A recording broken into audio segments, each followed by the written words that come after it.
This shows an assortment of tools you need on an installation on a job. Now let's take a look at the primary tools.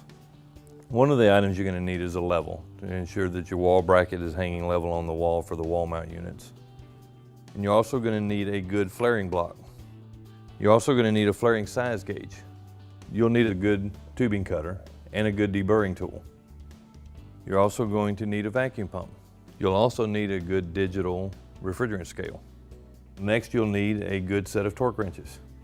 You'll need a dedicated set of refrigerant manifold gauges. You'll need a good nitrogen regulator, a micron vacuum pump gauge.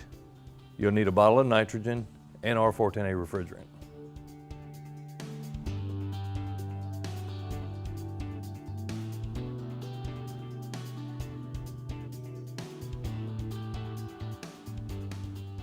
When you're unpackaging your outdoor unit in a multi-port series, you get an installation manual in the box, and you'll get this package, which is a set of bushings for bushing down your refrigerant piping. Make sure not to throw these away. There's also a set of drain plugs. One particular thing to note in the kit that comes with the multi-ports for your drain line, one of these is a drain connection. The other two are plugs. You need to make sure you install those so you can get the water out of the bottom of the condensing unit when it comes out of defrost. To access your piping and your wiring connections on your multi-port unit, you have a number of screws that you're going to need to take out of the end panel. Now that we've taken the panel off to open up access for your valves and your electrical, we're going to take the electrical panel off here with these two screws. When you're hooking electrical connections up to your multi-port, you've got your power coming in, you've got L1 and 2 in your ground in the top right hand of the unit. One particular thing to note on a multi-port unit, your power terminals are labeled A, B, and C, which also correspond with A, B, and C in your piping. Your wiring and your piping need to match. One thing to note on your multi-ports, you're going to have 4 conductors. Your power is going to be on 1 and 2.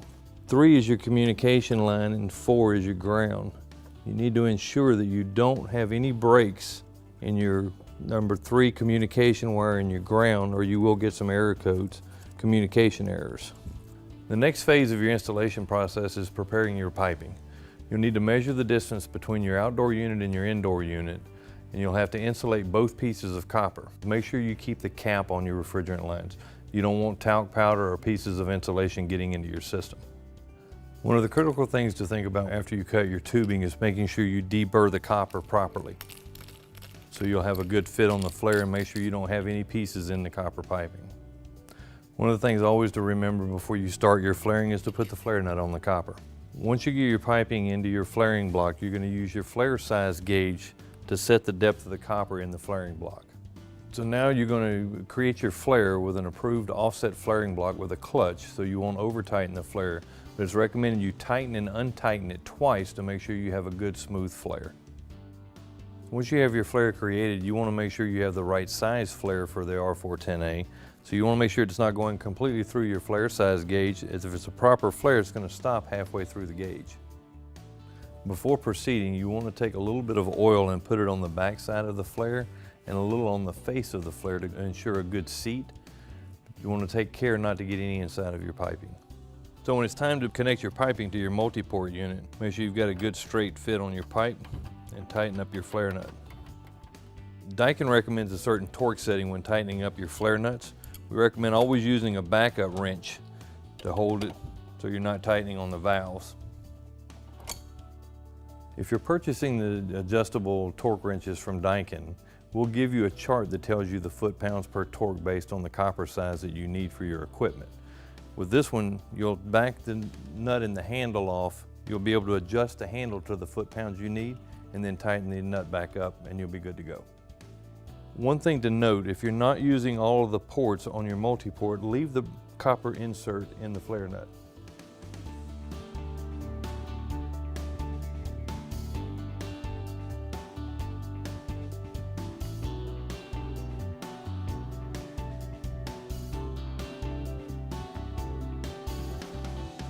In a multi-split system, you have multiple indoor units available to you in styles. One is a ducted unit. One of the key things to consider when using one of the ducted units is service access. Most everything is accessible from the bottom with the exception of your control board, which is behind this one panel. 2 screws removes it and slides out of your way so you have access. So you have to make sure you have enough service access to get into this board.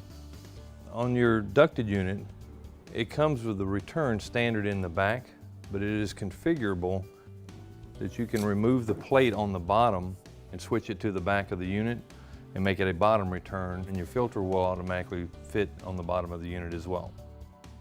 All of the ducted units come with a 5-foot cable with a wireless receiver for communication through your wireless remote. One other key note on your ducted unit, they come standard with the mounting brackets on the side for hanging with all thread in whatever space it may be residing. Your multi-split system will arrive in multiple boxes. Your wall mount unit will be in the rectangular box. Now let's look at unpacking those. To start the removal of the case on your unit, you'll have to open your front flap and remove the screws. You'll need to retain these screws when you reinstall the cover. Depending on the capacity of the unit, you may not only have screws here holding the case in, but you may also have some under the louvers. You'll have to remove these as well. Once you've got the screws removed from the cover, you'll close the flap back and need to position it so you can release the latches in the back of the cover. Once you've released the clips in the back, you'll need to roll the unit onto its back and roll the cover off. Take care in not damaging the louvers as you remove the cover. Once you remove the cover, you'll have to turn the unit back over face down so you can take the retaining screw that holds on the bracket for the mounting. Once you remove the retaining screw, you'll have to release the clips on the back of the unit, holding the bracket in place. When securing the mounting plate to the wall, make sure the wall will support the weight of the unit, and for your convenience, we have multiple mounting holes available to you for mounting the plate to the wall. When you're ready to place your wall bracket on your wall for mounting your indoor unit, pay close attention. There are 2 tabs on here for putting your torpedo level on so you can make sure you're leveling it properly on the wall. Once you get it leveled, you can take a pen or a pencil and mark some holes where you're going to put your mounting. So make sure you're using an appropriate anchor for holding your bracket on the wall. It's important to anchor this on the edges so it doesn't fold in or roll in away from the wall, so it'll stay flat on the wall. One thing to note, you see the knockouts on the side so you can take your refrigerant piping out the corners. When you're doing your holes for your drain, you want to make sure you're angling your hole downward so the water's flowing away from the unit. One thing to pay attention to when you're hanging your unit on the bracket, make sure you're lining it up with the top and clipping it into the spots on the bottom. When hanging it on the bracket, you need to make sure when you push it toward the wall that it snaps into place on both sides. Your next step in your indoor unit installation is putting your wiring in. The wiring terminals are hidden behind this cover with 1 screw. And as within your outdoor unit, you've got 4 connections in here. Your power on 1 and 2, 3 is your communication line, and 4 is your ground. On the multi-port units, you have to ensure that your wiring from your outdoor unit is matching corresponding here and it's going to the correct piping setup on the outdoor unit. Once you've decided how you're piping your condensate out of your indoor unit, you need to take and put a little bit of water in the drain pan so you can make sure you don't have any leaks in your water line. One thing to note when you're getting ready to install your wall mount and the location of it, you have multiple knockouts where you can bring the refrigerant piping and your condensate lines out of the indoor unit. When you're ready to install the cover back on the indoor unit, make sure you roll it back on like you did when you took it off so it's not interfering with the louvers on the bottom of the unit. One final step when you get the cover back on the indoor unit is make sure you replace the screws that you took out of it that were securing it to the indoor unit. Then cover it up and start your operation. So now once you've got your wiring, your piping done, and units installed and ready to go, now it's time to turn it on and enjoy.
By following the instructions in this video and referring to your instruction manual for specific details, you are now ready to install a Daikin split system.